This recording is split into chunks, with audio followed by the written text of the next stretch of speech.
Austrália e o trabalho intitulado Morfotaxonomia de dinoflagelados epibentônicos da Ilha Oceânica da Trindade foi realizada enquanto eu era aluna de iniciação científica, bolsista pela Unirio, orientada pela professora Silvia Nascimento, no Laboratório de Microalgas Marinhas.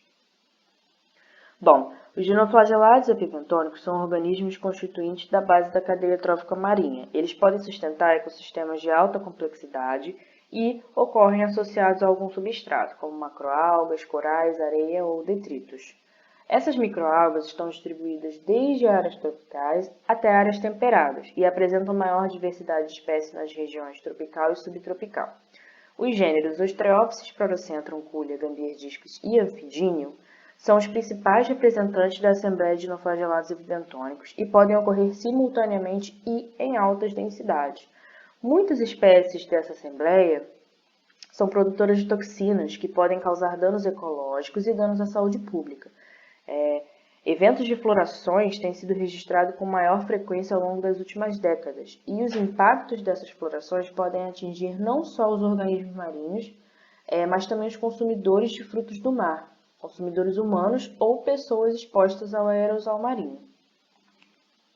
Morfologicamente, as células de dinoflagelados são classificadas em desmocontes, formadas por duas grandes tecas, esquerda e direita, como no gênero Prorocentrum, e dinocontes, separadas em epiteca e hipoteca, que são constituídas por pequenas placas, como em Culia, Gambierdiscus circulados de vermelho e Ostreopsis.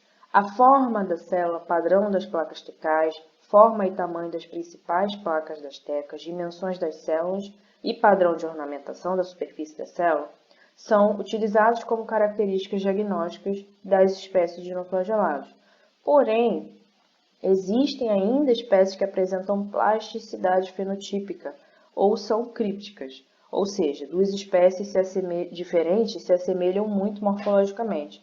Então, essas características podem variar e se sobrepor nessas diferentes espécies. Nesse caso, a confirmação através da análise genética acaba por se tornar necessária.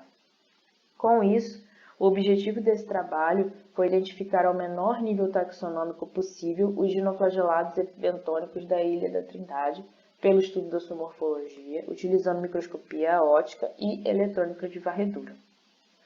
Bom, as coletas foram realizadas na Ilha da Trindade, que é uma ilha oceânica pertencente ao estado do Espírito Santo, distante a 1.140 km da costa e possui uma área exposta de 12 km². Foram realizadas coletas em 2 anos. Em 2014, foram coletadas macroalgas nas praias de Orelhas e Cabritas. E em 2017, foram coletadas macroalgas nas praias de Farol e Farrilhões. A coleta das macroalgas foi realizada pela equipe do Programa Ecológico de Longa Duração, coordenada pelo professor Carlos Ferreira, da UF.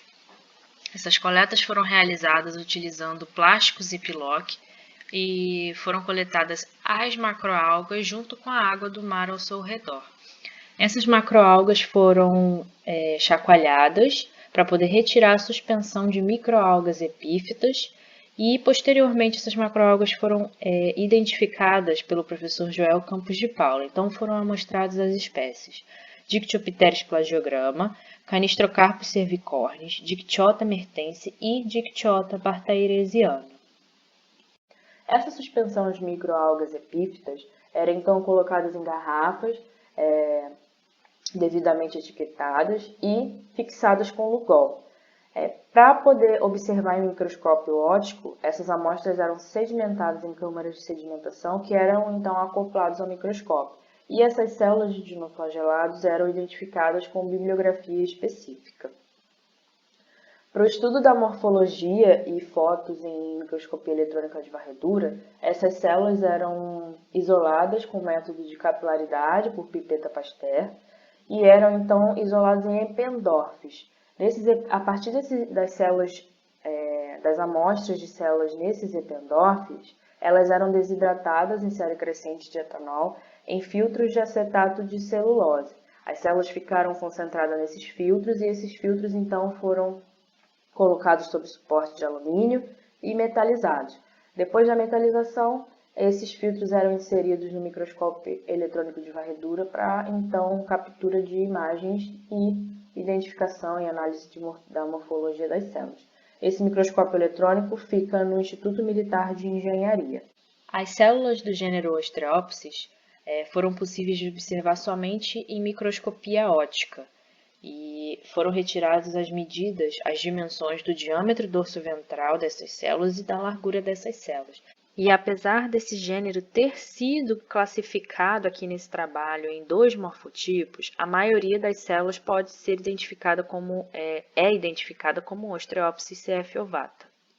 Mas provavelmente também pode haver a presença de uma outra espécie, porque as medidas e as dimensões das espécies de Ostreopsis podem se sobrepor.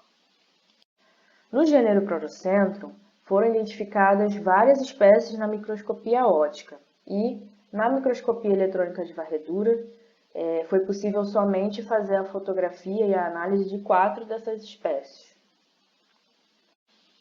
As espécies de Protocentrum podem ser diferenciadas principalmente pela ornamentação da superfície da célula e pelo tamanho dessa célula, mas também por sua região periflagelar. Protocentrum lima apresenta a célula lisa, com poros espaçados uniformemente, a ausência de poros na região central da célula. A região periflagelar é levemente escavada ali, em formato de V. Já em Protocentrum emarginato e Fukuyoi, o padrão de distribuição desses poros é radial e a fenda deles é profundamente escavada, como é possível ver na figura 2, B e C. O Protocentrum hoffmanniano já apresenta a superfície da célula toda areolada e nessas areolas podem conter poros em formato de rim, como nesse zoom. É possível verificar isso na figura 3. E a região periflagelar de Protocentrum hoffmanniano é escavada em formato de V também, um pouquinho mais do que de Protocentrum lima. Protocentrum SP foi uma espécie, foram células vistas na microscopia eletrônica de varredura, porém elas não se encaixaram em descrição de nenhuma espécie de Protocentrum, então foram identificados como Protocentrum SP. No gênero Kuhlia, foi possível identificar essas 3 espécies e as características diagnósticas desse gênero incluem a forma da 4ª placa apical e da 6ª placa pré-singular. Também inclui a ornamentação da superfície da teca dessas células. E como a gente pode ver, a Kuhlia cf. Areolata possui uma superfície da célula bastante areolada, enquanto Kuhlia cf. Canariensis e cf. tropicalis possuem uma superfície mais lisa, com poros espaçados uniformemente. O gênero Gambierdiscus apresenta células comprimidas anteroposteriormente e elas possuem esse formato mais arredondado, com as células que se afilam levemente em direção a essa região sulcal.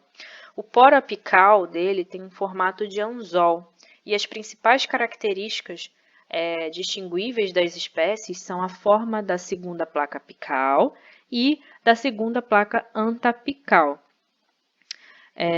Assim como também a superfície, a ornamentação da superfície dessas células. Como a gente pode ver, essas 2 células da imagem, pertencem a Gambierdiscus sp, possuem a ornamentação com maior quantidade de poros por área nas placas pré-singulares e uma menor quantidade de poros por área nas placas apicais e antapicais.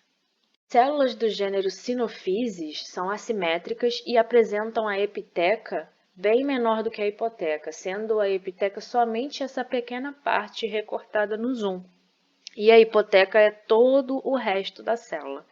A ornamentação dessas 2 espécies encontradas na Ilha da Trindade é uma superfície areolada com poros presentes em algumas dessas areolas. A característica diagnóstica dessa espécie Sinophysis canaliculata é um pequeno corte que ela apresenta em forma de canal na hipoteca, enquanto a Sinophysis microcéfala não possui. Outra característica também é o tamanho do sulco, aonde da espécie Sinophysis microcéfala esse sulco se estende por quase toda a célula e é um pouco maior em relação à célula de Synophysis canaliculata. A análise em microscopia óptica e microscopia eletrônica de varredura mostrou a presença de 9 espécies de Protocentrum, 3 espécies de Culia, uma espécie de Ostreopsis, uma de Gambierdiscus, 2 de Synophysis e Amphididium sp, totalizando 18 espécies encontradas na Ilha da Trindade. Este trabalho contribui com informação inédita sobre a composição de espécies de dinoflagelados epibentônicos na Ilha da Trindade. E ele expande o conhecimento sobre a distribuição geográfica de algumas dessas espécies, dentre elas tendo espécies tóxicas que podem causar danos ecológicos. Além das espécies encontradas nesse trabalho, a avaliação de cepas de Culia e Gambierdiscus isoladas da Ilha da Trindade mostrou a presença de Gambierdiscus silva e Culia tropicalis e também de um novo filogrupo de Culia cf. Canariensis, o que indica que a diversidade de espécies nessa ilha pode ser ainda maior do que a que foi encontrada nesse trabalho. Agradeço a todos pela atenção, agradeço ao Unirio pela bolsa que me concedeu e à professora Silvia por todo o apoio. Obrigada.